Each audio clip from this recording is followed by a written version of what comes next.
Happy Wednesday, FCC family. I hope everyone is doing well, staying healthy, keeping their mind right in this time of this pandemic that we're going through, and everybody's lives being uprooted and flipped upside down. But even in all this, we still got to remember that God is God, and God has a plan, and God's plan is going to come to fruition. We've just got to stay the course and do what He asked us to do, and that's kind of a little bit of what I want to talk to you about tonight. Pastor Wayne had asked me a few weeks ago if I would want to put something together for a Wednesday, and I had something that the Lord laid on my heart.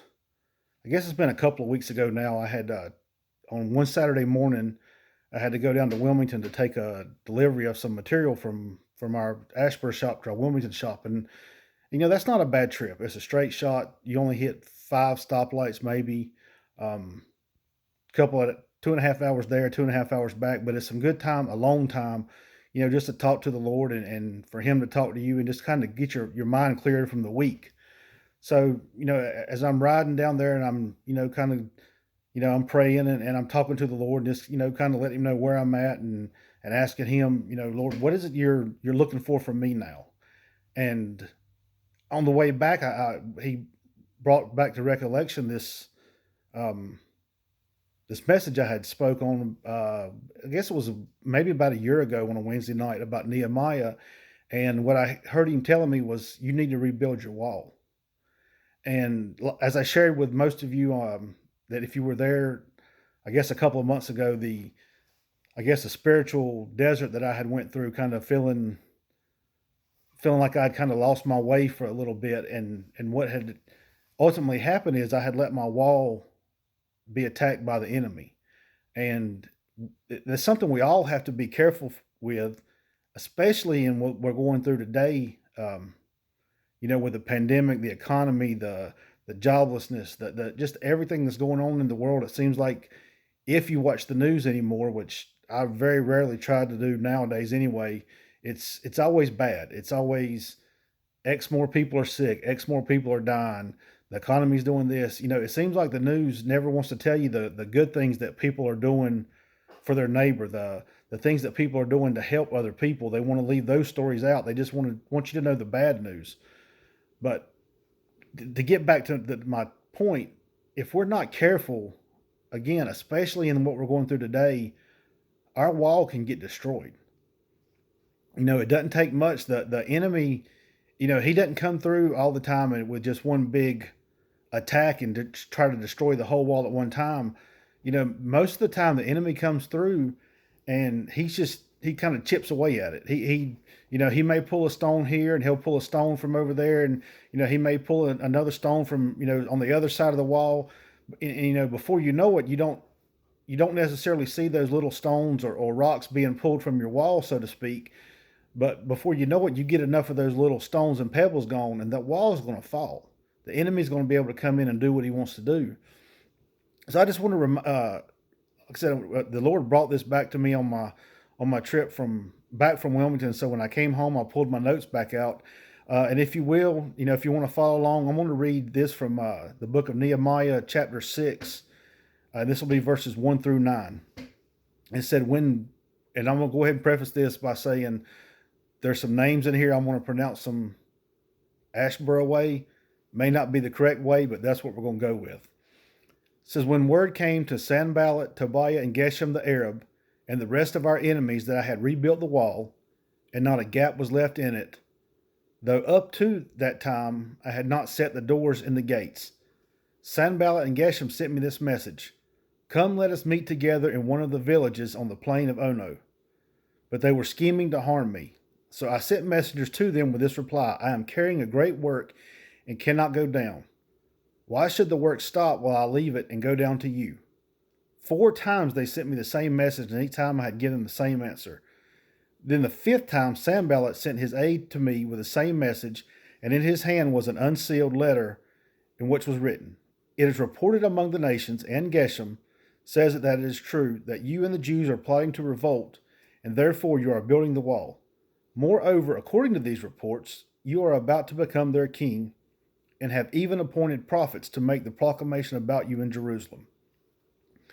There is a king in Judah, Now this report will get back to the king, so come, let us meet together. So I sent him this reply: Nothing like what you are saying is happening. You are just making it up out of your head. They were all trying to frighten us, thinking their hands will get too weak for the work and it will not be completed. But I prayed, now strengthen my hands. You see here, Nehemiah was doing what God had instructed him to do. Nehemiah was reconstructing the wall. And just like in our lives, we may not have a Sanballat or a Tobiah or a Geshem coming against us to try to take us away from rebuilding and maintaining our wall. But let's look at it 2020. We may have a coronavirus. We may have a struggling economy. We may have a loss of a job that comes at us and hammering us, wanting to take us away from what God has instructed us to do, and it's to stay on that wall. There are times and people and places and things that are going to come into your life that you have to make the choice to, I'm going to give time to this, whatever it is, or B, I'm not going to give this any time.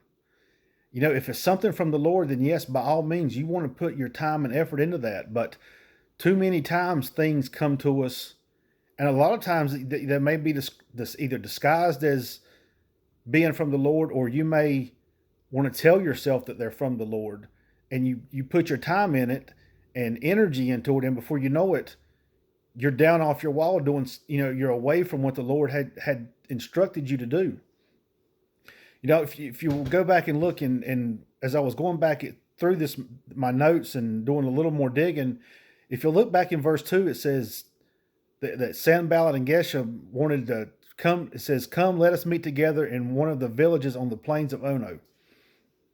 In doing the research with this, the plains of Ono were actually about 20 miles away from where Nehemiah was working building the wall. If Sanballat and Geshem's intentions were so honest and true, and they really did just want to talk to Nehemiah and say, hey, just explain to us what's going on, why couldn't they talk to him there? Why did they want to take him far away from the work? And I believe it's just because it's just like the enemy today. He knows if he can get us away from the work, and not just away from it, but right still in proximity to it, the further he can get us away from the work of the Lord, the harder it's going to be for us to get back to it.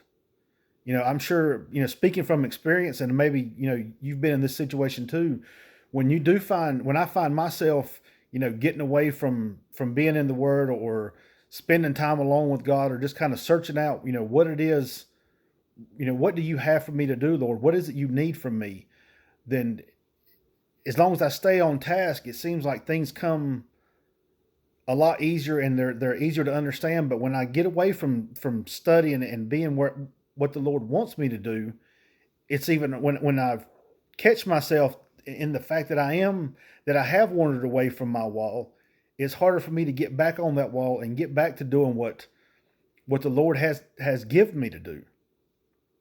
So, again, I want to leave you with this tonight. If you're in that position where, especially again, during this time of, unrest and just total upheaval in the world, if you've gotten away from maintaining your wall, maybe it's time for you to get back on the wall and stay on the wall. Make sure your wall is solid, because in times like this, that's when the enemy is going to try to hit us from all different directions. And if our wall, so to speak, is not solid and firm the way it needs to be, it's going to be a lot easier for the enemy to hit us. Now, that's not saying that if your wall is solid and firm that the enemy is not going to attack you, because, as we all know, anybody that's been in this Christian walk any amount of time, the enemy is going to come after you. If you're doing something from the Lord, if you're living for the Lord, the enemy is going to attack you.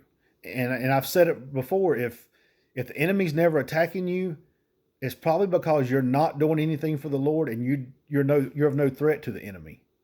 And if that's the case, you've got a whole different set of things to worry about if the enemy's not attacking you.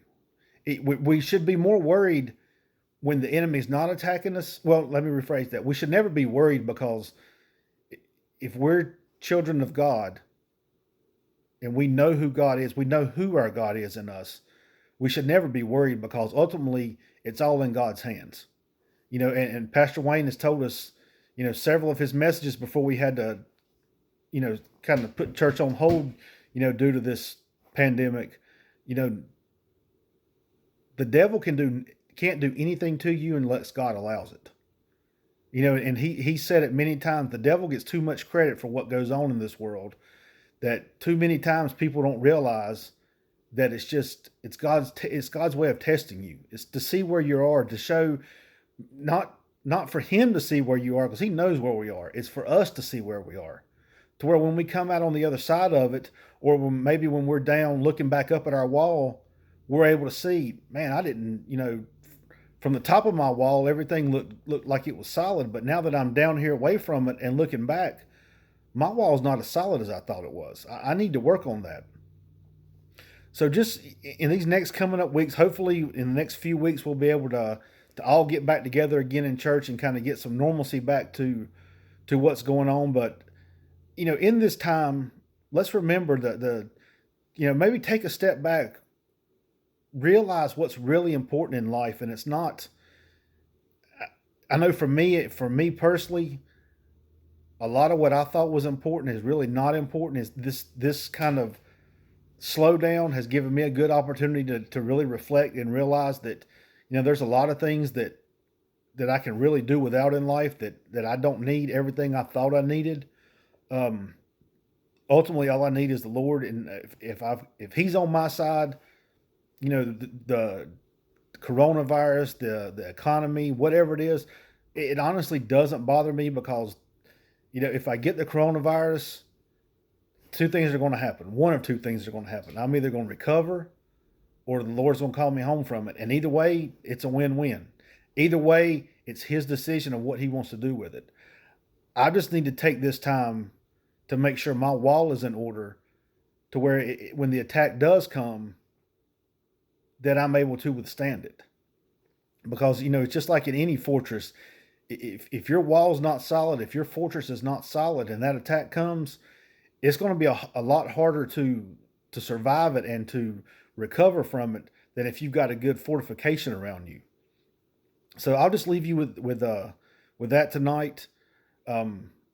If you've never read the story of Nehemiah, the book of Nehemiah, I would definitely recommend getting into it just to see what Nehemiah was able to do with the help of the Lord, that the Israelites had tried to do for hundreds of years and had never been able to reconstruct this wall. And I believe it was, with the Lord's help, they put this wall back together in basically less than 2 months.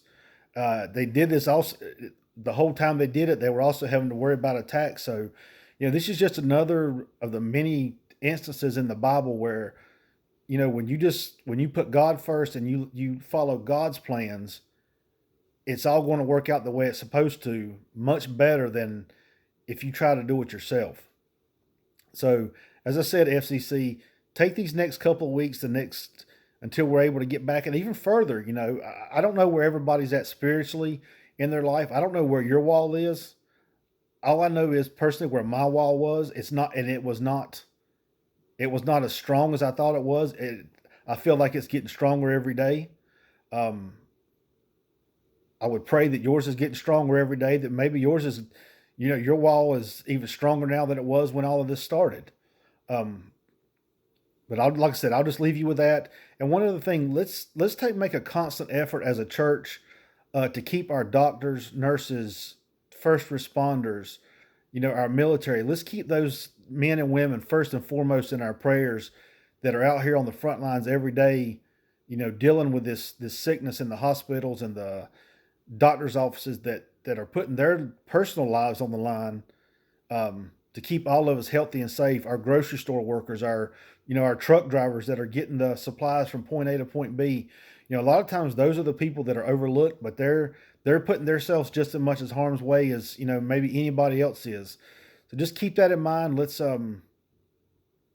keep our church family in prayer. Let's keep our leaders, Pastor Wayne, Pastor James, in prayer as they're going through this time, as especially Pastor Wayne, as he's having to somewhat be a shepherd to a separated flock right now.